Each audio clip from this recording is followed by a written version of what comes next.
The Great Hall of the Galactic Council was filled with angry voices. Ambassador Taman from the Viridian Republic slammed his scaled fist on the metal table. His green skin turned darker when he was upset, and right now it was almost black. "You cannot claim those star systems," Taman hissed at Admiral Sora. "They belong to no one." Sora's feathers ruffled on her bird-like head. Her species always got their feathers up when challenged. "The hegemony fleet found those worlds first. We have the right to mine them." "Finding empty rocks does not make them yours," Taman shot back. The other council members watched this old fight happen again. The Viridians and the hegemony had been arguing about territory for 200 years. Sometimes they fought small wars. Sometimes they just shouted at each other in meetings like this. Chancellor Do-hyun sat at the head of the table, looking bored. His people ruled the core worlds, the richest and most powerful systems in the galaxy. He had white hair and cold eyes that made others nervous. Do-hyun thought the outer rim worlds were not worth fighting over. "Let the lesser species argue about rocks and gas," he always said. The argument was getting louder when the main doors opened. An old figure walked slowly into the hall. Everyone stopped talking. It was Keeper Wu Jin, one of the last of the archive species. His people had been the record keepers of the galaxy for thousands of years. They almost never left their library worlds. Wu Jin's ancient face was wrinkled like old paper. His long fingers held a small crystal that glowed with soft blue light. The crystal was clearly very old. Parts of it were cracked and faded. "Honored Council," Wu Jin said in his quiet voice, "I bring something important. We found this in the deepest vaults of the old precursor ruins." Everyone leaned forward. The precursors were the mystery of the galaxy. They had been the most advanced race anyone knew about, but they had disappeared 50,000 years ago. No one knew why they left. They only left behind empty cities and strange warnings carved in stone. Do-hyun waved his hand. "Keeper, we are busy with important matters. Can this wait?" "No, Chancellor.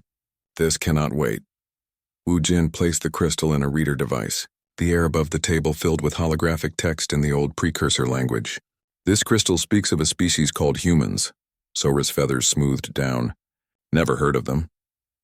"They live on a world the precursors called Earth," Wu Jin continued. "A small blue planet in the outer rim far from here." Taman laughed. "The outer rim? Nothing important comes from out there." Wu Jin touched the crystal and more text appeared. The precursors did not think so. Listen to their words. "Beware the species that turns defeat into victory. They fight when others run. They learn when others give up. They unite when others break apart." The council members looked at each other.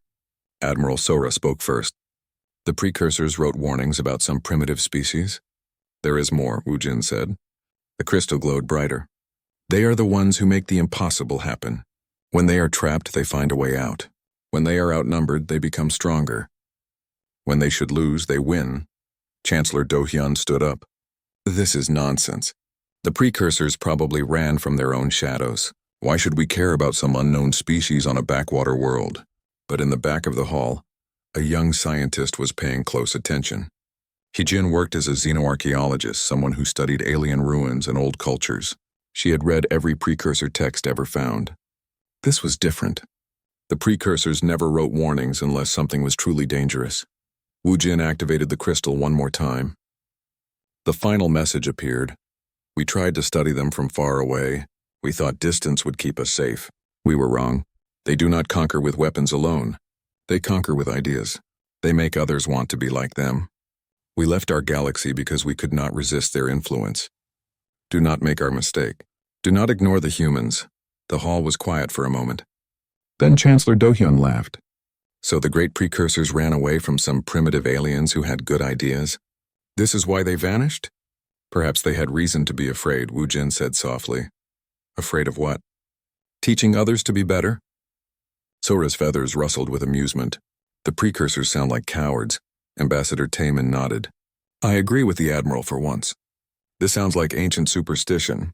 We have real problems to solve." Most of the council members began talking among themselves, dismissing the crystal's warnings. Do-hyun called for a vote. All in favor of classifying this as historical curiosity only.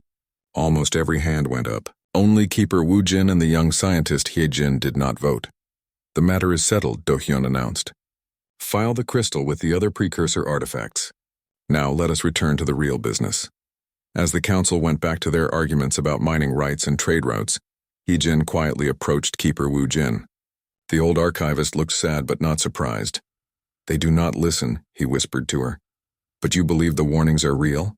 He-Jin asked. Wu-Jin handed her a small data chip. "I made a copy of everything on the crystal. Study it carefully. The precursors were many things, but they were not fools." He-Jin took the chip and hid it in her robes. "What do you think happened to them?" "I think they met the humans," Wu-Jin said. "And they discovered that some things are more dangerous than weapons. Some things change everything." As the old keeper shuffled out of the hall, Hai-Jin looked at the arguing council members. They were so focused on their small fights that they could not see the bigger picture. She made a decision. She would find this Earth. She would learn about these humans, and maybe, if the warnings were true, she would be ready for what was coming. Far away, on the small blue world called Earth, Colonel Jin Ho was studying radar reports that made no sense. Strange objects had been spotted at the edge of the solar system.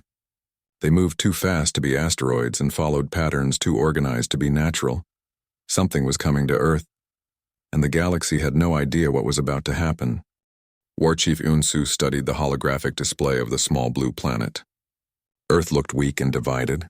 The intelligence reports showed a world with no unified government, primitive rocket ships, and weapons that could barely scratch modern armor. "This will be easy," she told her officers.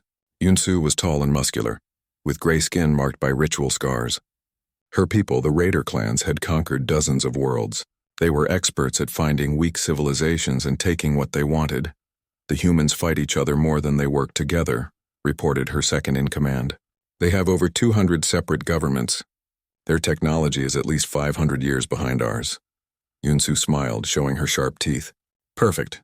We hit them hard and fast. Destroy their military bases first, then their cities. Any survivors will make good workers in the mines." On Earth, Colonel Jin Ho was not sleeping. He had been tracking the strange objects for 3 days. They were definitely ships, and they were getting closer. The world's governments were finally starting to believe his reports, but they were still arguing about what to do. Jin Ho had spent his whole career preparing for wars that might never happen. Now it looked like the biggest war of all was coming, and Earth was not ready. But he had a plan. It was crazy, but it might work. Captain Yoon Seo knocked on his office door. She was one of his best officers, smart and brave. "Sir, the UN Security Council is meeting in 1 hour. They want your recommendations." "Tell them to wake up," Jin Ho said. "These aliens are not coming to make friends. Look at these patterns." He pointed to the screen showing the alien fleet movements. "They are moving into attack formation. How long do we have?" Yoon Seo asked. 6 hours, maybe less." Yoon Seo stared at the display. There were over 300 alien ships approaching Earth. The biggest human spacecraft had trouble reaching the moon. "What can we do against that?" Jin Ho pulled up another screen showing Earth's orbital infrastructure. Communication satellites, weather stations, the International Space Station, commercial platforms, even space junk. "We use everything. Every piece of metal in orbit becomes a weapon." "Sir, those are civilian satellites." "Not anymore." "Captain, contact every space agency on Earth. Tell them we need control of their satellites in the next 4 hours. Tell them it is to save the human race." While Jin Ho coordinated Earth's desperate preparations, Yun-Su's fleet entered the solar system. The Raider clan ships were sleek and deadly, armed with plasma cannons and energy shields. "Each ship could destroy a city with 1 shot. Beginning assault," Yun-Su announced to her fleet. "Remember, we want the planet intact. Just break their spirit." The first wave of Raider ships swept toward Earth's orbital space. They expected to find a few primitive satellites and maybe some small defense stations. Instead, they found something impossible. Every satellite around Earth had been turned into a weapon. Communication satellites fired their positioning thrusters to ram into Raider scouts. Weather satellites released clouds of metal debris that shredded fighter craft. The International Space Station, loaded with emergency nuclear charges, collided with a Raider cruiser and destroyed it completely. "What is happening?" Yun-Su demanded from her command ship. "How are they doing this?" Her tactical officer looked confused. "They are using their own infrastructure as weapons, War Chief. They are sacrificing their own technology to fight us." But that was only the beginning. As the Raiders pushed deeper into Earth's gravity well, they discovered that the humans had turned their own planet into a trap. Rockets launched from every continent, carrying not satellites or supplies, but improvised weapons. Nuclear warheads, chemical explosives, even containers filled with metal fragments, all aimed at the invading fleet. The raiders had never seen anything like it. Most species tried to negotiate when faced with superior force. Some surrendered immediately. A few fought back with whatever military forces they had.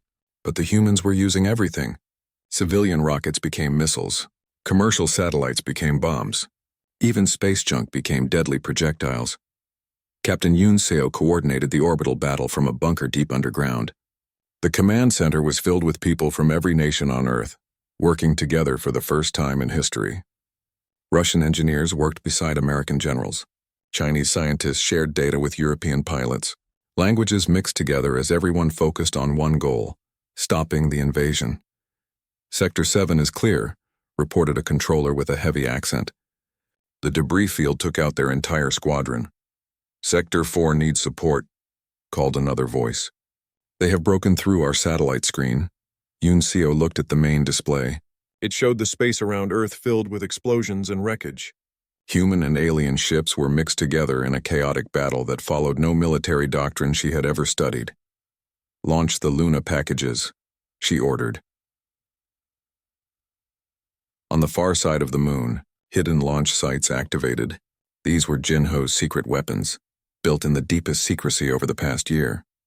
Not sophisticated spacecraft, but simple kinetic missiles designed to hit hard and fast. They accelerated toward Earth orbit, hidden in the moon's shadow. Yunsu watched her fleet take losses that should have been impossible. The humans were fighting with equipment that barely qualified as weapons, but they were using it in ways that defied logic. They turned communication networks into targeting systems. They used social media to coordinate attacks across the entire planet. They even convinced their commercial spaceflight companies to ram their ships into raider vessels. War Chief, her weapons officer, reported, "We have lost 37 ships. These humans fight like they have nothing to lose." Because they do have nothing to lose, Yunsu realized. This is their home. They cannot retreat. But it was more than that. As the battle continued, Yunsu began to see something that frightened her. The humans were not just fighting desperately. They were learning. Every time the raiders used a new tactic, the humans adapted. Every weakness the aliens showed, the humans exploited. When raider fighters proved vulnerable to debris clouds, every human satellite began releasing metal fragments. When raider shields showed weak spots, human missiles targeted those exact points. When communication jammers tried to disrupt human coordination, the humans switched to backup systems that the raiders did not even know existed. The Luna missiles arrived without warning, striking the raider fleet from an unexpected direction. 3 more cruisers exploded in balls of fire. Yunsu's command ship shuddered as debris rained against its shields. "War Chief, we should retreat," her second-in-command suggested. "This is not going as planned." Yunsu wanted to keep fighting. The raider clans never retreated from primitive worlds, but as she watched another squadron of her ships fall to improvised human weapons, she realized this was no ordinary primitive world. "All ships, withdraw to safe distance," she ordered reluctantly. "We regroup and plan a new assault." As the surviving raider ships pulled back beyond Earth's orbital space, Captain Yoon Seo allowed herself a moment of celebration. The impossible had happened. Earth had survived first contact with hostile aliens, but she knew this was only the beginning. The aliens would be back, and next time they would be ready for human tactics. Earth had won the first battle through surprise and desperation. The next battle would be much harder. In the Galactic Council chambers, Intelligence Officer Hyunwoo received the first reports from the Outer Rim. A raider clan assault fleet had been driven back by an unknown species. The reports made no sense. How could primitives defeat the raiders? He thought about the young archaeologist who had been asking questions about human beings. Maybe those old warnings deserved another look. Engineer Namjoon crawled through the wreckage of a raider cruiser that had crashed in the Pacific Ocean. The ship was massive, bigger than any building he had ever seen. But what amazed him was not its size. It was how it worked. "The power core is completely different from anything we know," he reported through his comm unit. "It does not use nuclear fusion or any chemical reaction. It seems to bend space itself to create energy." Namjoon had been one of Earth's top spacecraft engineers before the invasion. Now he led a team of scientists from 20 different countries, all working to understand alien technology. They had been studying the wreckage for 6 months, and every day brought new discoveries. "Can we copy it?" asked Dr. Rivera from the surface ship. She was the team's physicist, originally from Mexico, but now part of Earth's unified science program. "Not copy," Namjoon replied, running his scanner over a strange crystal matrix. "But we can learn from it. We can build our own version." Above the ocean, Commander Ji-won watched the salvage operation from the deck of a converted aircraft carrier. The ship had been turned into a mobile research station, one of dozens that Earth had built since the first attack. Every piece of alien wreckage was precious. Every broken weapon taught them something new. Ji-won had been a fighter pilot before the invasion. Now she commanded Earth's rapidly growing space fleet. It was not much of a fleet yet, mostly captured alien ships held together with human engineering and hope. But it was growing stronger every day. "Commander," her communications officer called out. "Long-range sensors are picking up movement in the outer system. The raiders are coming back." Ji-won was not surprised. Intelligence reports suggested the raider clans never gave up on a target. They would return with more ships and better plans. But Earth was not the same world they had attacked before. The second raider assault force was 3 times larger than the first. War Chief Yun-Soo had brought every ship she could gather, along with battle plans designed to counter human tactics. This time there would be no surprises. This time the humans would fall. "Maintain formation," Yun-Soo commanded her fleet. "Do not spread out. Stay together and advance slowly. Watch for debris fields and hidden missiles." But as the raider fleet approached Earth's orbital space, they discovered something impossible. The humans were waiting for them with ships. Real spacecraft, not improvised weapons.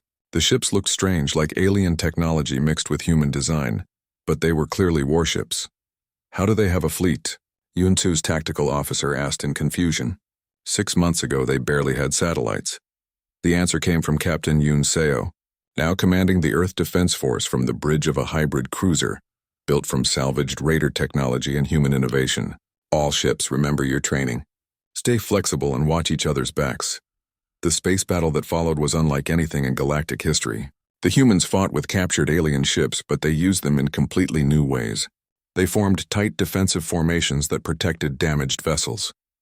They shared shield power between ships. They even used their weakest ships as decoys while their strongest vessels attacked from unexpected angles.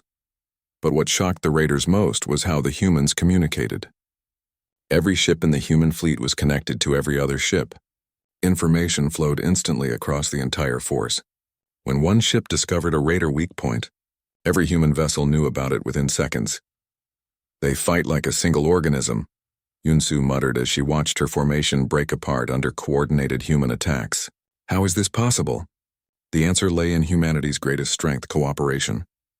While other species built hierarchies where orders flowed from top to bottom, humans had created a network where every ship captain could make decisions and share information instantly. Engineer Namjoon, now aboard a command ship, monitored the battle while continuing his work. His teams had learned to modify alien weapons in real time, adapting them to counter raider tactics as the battle progressed.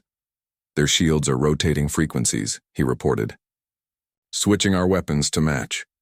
Across the human fleet, energy weapons adjusted their output to penetrate raider defenses. It was technology the aliens had never seen before. Weapons that learned and adapted during combat. The battle lasted 12 hours.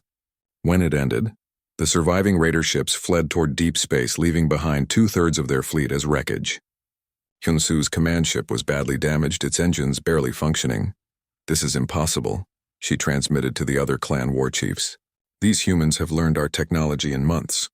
They fight like they have been spacefaring for centuries. Do not underestimate them." But her warning was dismissed. The other clans thought Hyun-Soo had grown weak. They began planning their own attacks on the rich human world. On Earth, the victory celebration was brief. Commander Ji-won knew more enemies would come. The humans had proven they could defend their home, but now they needed to think bigger. "We cannot wait for the next attack," she told the Planetary Defense Council. "We need to take the fight to them." It was a bold plan. Earth would build its own interstellar fleet and strike at raider bases before they could launch new attacks. It seemed impossible for a species that had only learned about faster-than-light travel 6 months ago. But Namjoon's engineering teams had been busy. They had not just copied alien technology, they had improved it.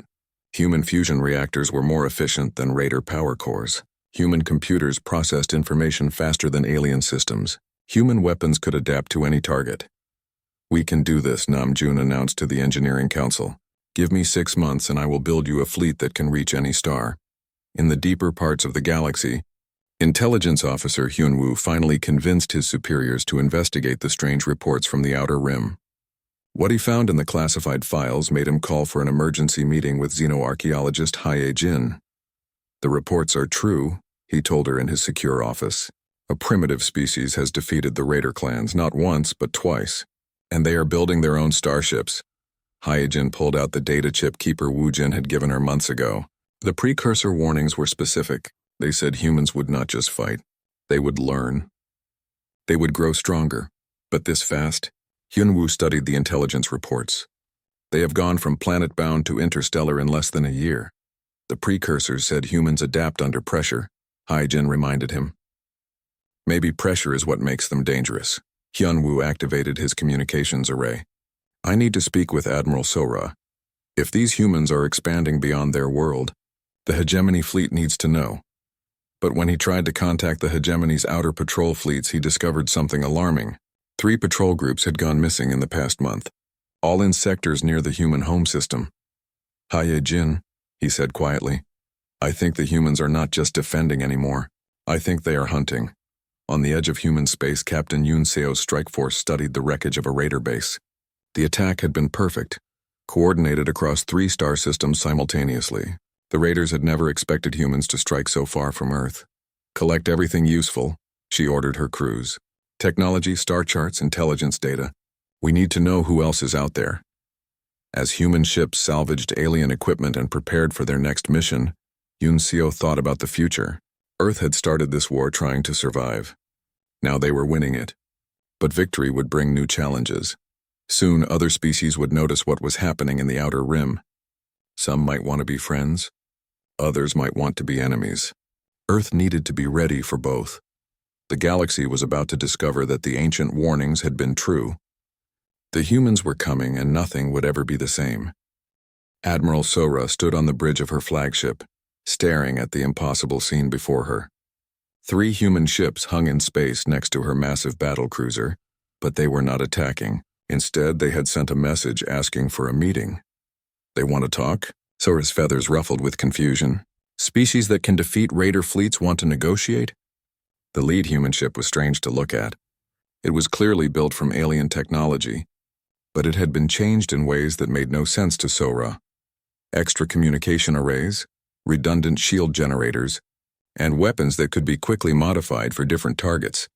"Admiral," her communications officer reported, "the human commander is requesting permission to come aboard." Her name is Captain Yoon Seo. Sora had heard rumors about the humans. Intelligence reports said they fought like demons and learned faster than any known species. But they also said humans were unpredictable. They did things that made no tactical sense. "Allow it," Sora decided. "But keep all weapons ready." Captain Yoon Seo arrived in a small shuttle with only 2 guards. She wore a simple uniform and carried no visible weapons. When she walked onto Sora's bridge, she bowed respectfully in the human manner.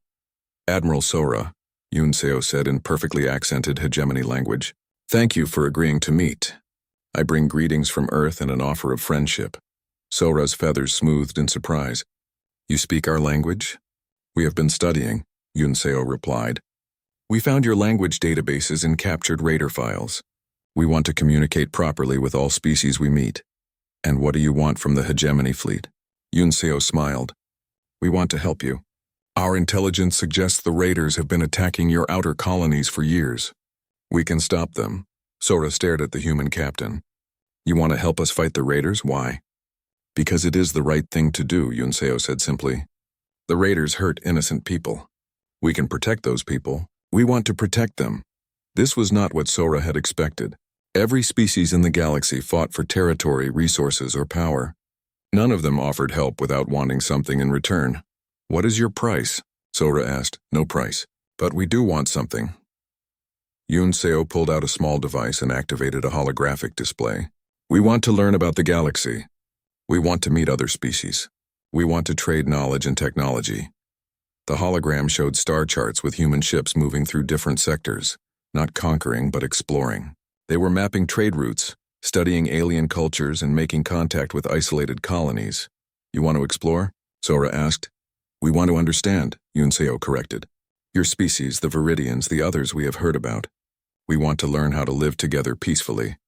Sora thought about her own colonies, constantly under attack by raiders while the hegemony fleet struggled to protect them all. If the humans could really stop the raiders, it would save thousands of lives.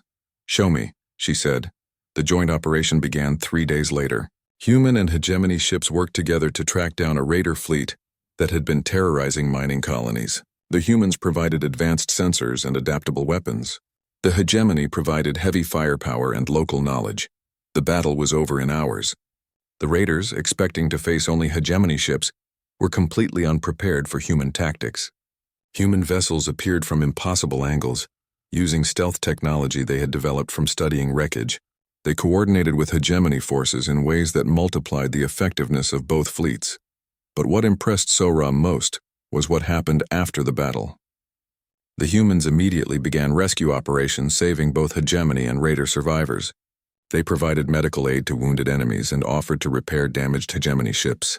Why do you help our enemies? Sora asked Yunseo as they watched human medics treating injured raiders. They are not our enemies now, Yunseo replied. The battle is over. Now they are just people who need help. Sora watched a human doctor working to save a raider who had tried to kill her just hours before. This was not how war worked in the galaxy. This was something new. Word of the human hegemony cooperation spread quickly through the galactic communication networks.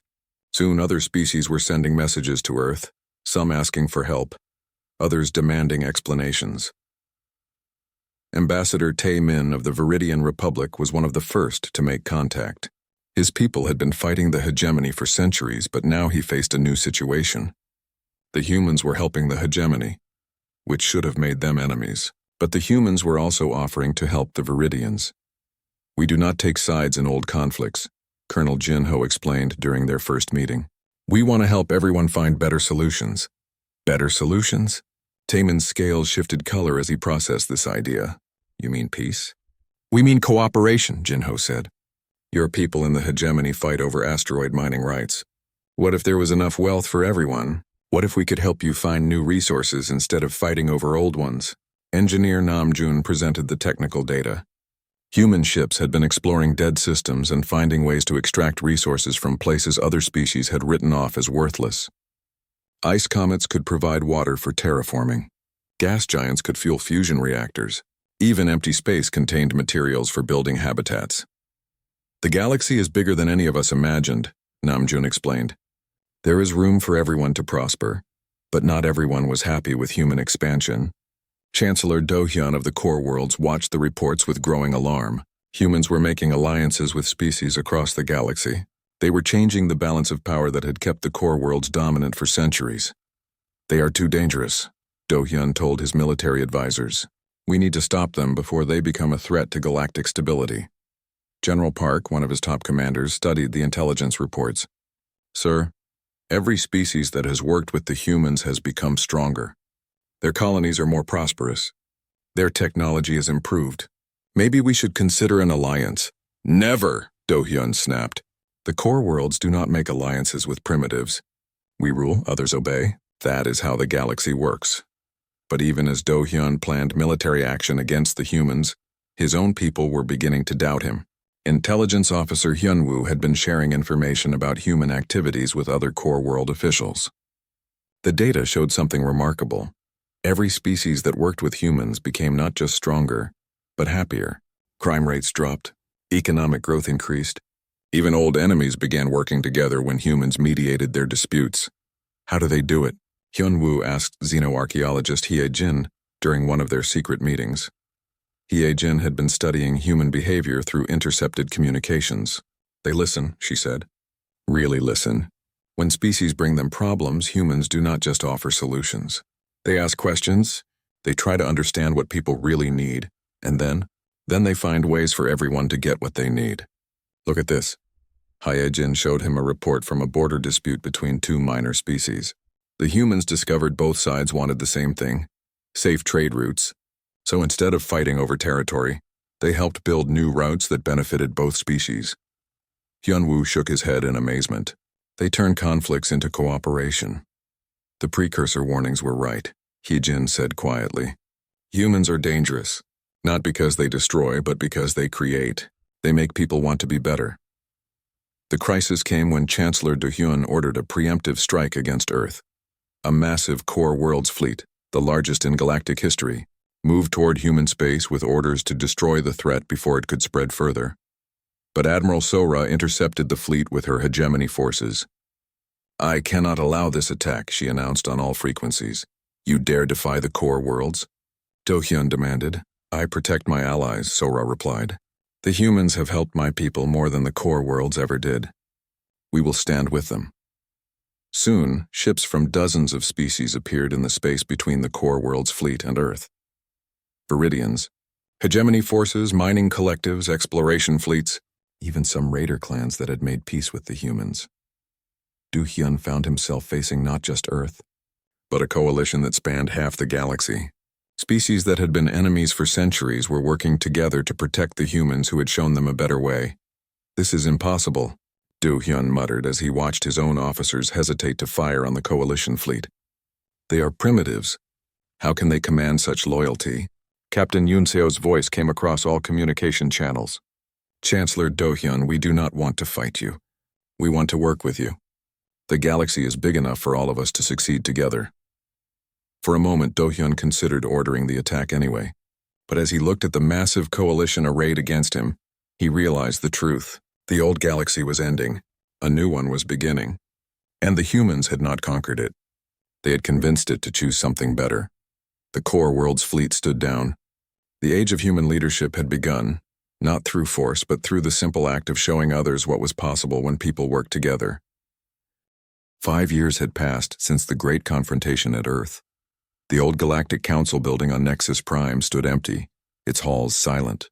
In its place, a new structure rose from the planet's surface, the Federation Assembly, where every species had an equal voice. Ambassador Timon walked through the gardens that surrounded the new building. The plants came from hundreds of worlds, all growing together in carefully designed harmony. Viridian crystal flowers bloomed next to hegemony, singing trees and earth roses. It was a symbol of what the galaxy had become.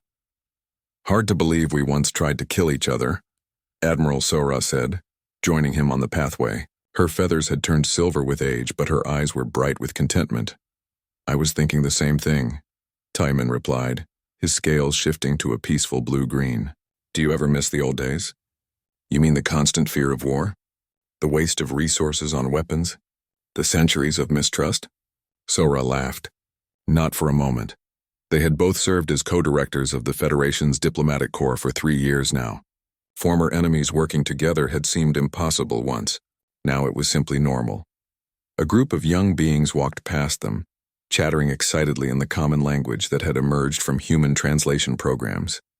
The group included a Viridian, 2 hegemony youths, a human teenager, and several species that had only joined the Federation in the past year. "The children adapt so easily," Taemin observed. "They cannot imagine why we fought." "That is probably for the best," Sora agreed. Above them, ships moved in orderly patterns through Nexus Prime's sky. The Federation fleet was the largest peaceful force in galactic history.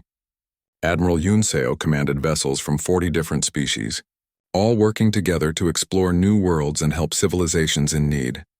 Today's mission was typical, a distress call from the Outer Rim, where a young species had accidentally poisoned their own atmosphere with industrial pollution. Federation ships were already on their way with atmospheric processors and environmental scientists from a dozen worlds.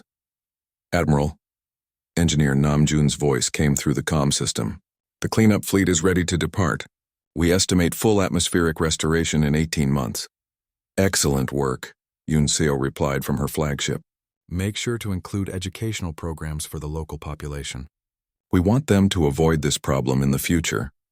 Namjoon's engineering corps had become legendary throughout the galaxy. They could terraform dead worlds, build space habitats in asteroid fields, and turn gas giants into energy sources. But their greatest achievement was not technological. It was teaching others to do the same. "Knowledge shared is knowledge multiplied," Namjoon always said.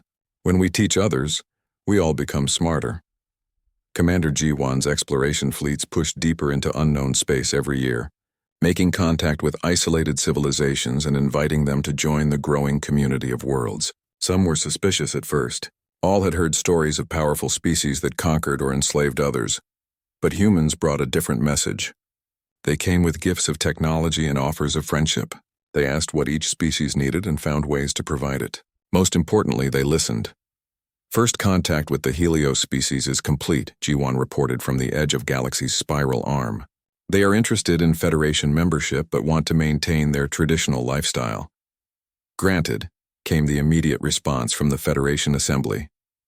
Full cultural protection status with technology sharing on a voluntary basis only.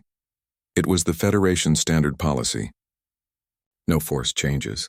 No cultural imperialism. Each species could choose how much they wanted to participate while maintaining their own identity. On Earth, now the unofficial capital of the Federation, former Chancellor Do Hyun put the finishing touches on his memoirs.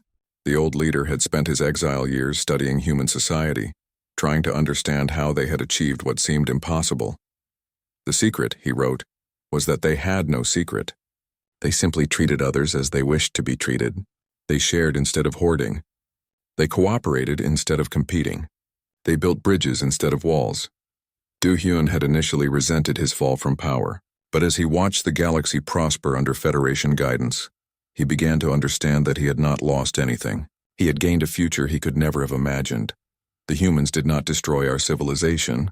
He continued writing. They showed us a better one. The choice to accept it was always ours.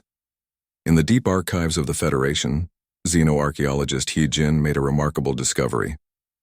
Hidden in the most secure precursor vaults was a final message, one that had never been decoded before. We leave this record for those who come after. The ancient text read, "We encountered the humans when they were still bound to their single world. Even then, we saw their potential. They possessed something we had lost, the ability to hope for a better tomorrow." Yejin continued translating the ancient words.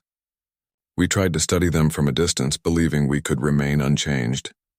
But their influence spread not through force, but through example. Our people began to dream of peace instead of war. Our scientists shared discoveries instead of hoarding secrets. Our leaders served instead of ruling. The final passages revealed the truth about the precursor exodus. We did not flee from the humans. We fled from what we might become if we stayed. We were afraid to change, afraid to hope, afraid to believe that the galaxy could be better than it was. So we left our home and traveled to the void between galaxies, carrying our fear with us. But now we see our mistake. Change is not death. It is growth.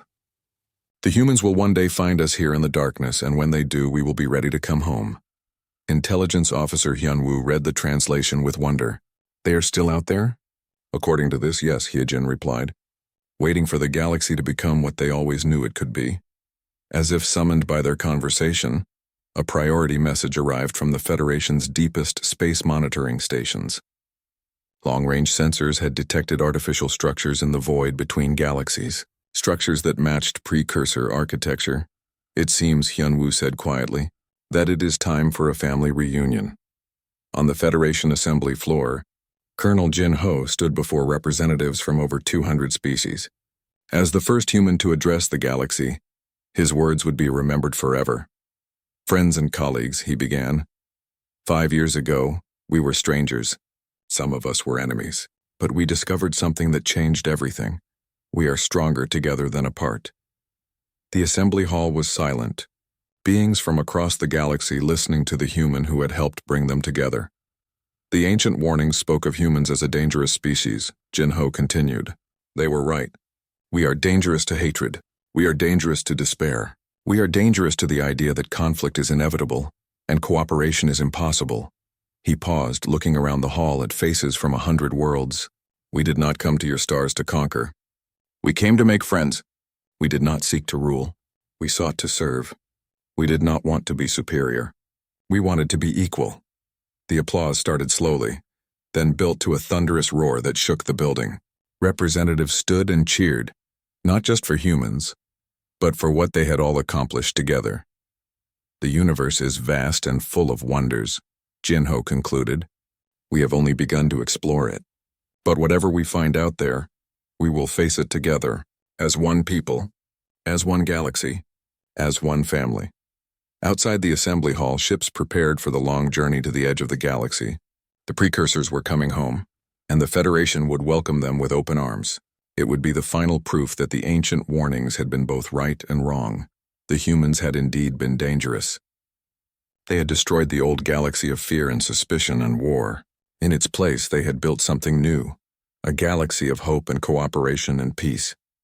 The ancient warnings had spoken of humans. No one had heeded them until it was too late.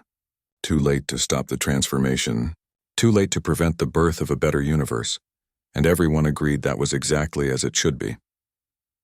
In the gardens of Nexus Prime, children from a dozen species played games their parents could never have imagined. Above them, the stars shone with the light of countless worlds where beings lived in peace and prosperity. The galaxy had learned to dream again. And it was beautiful.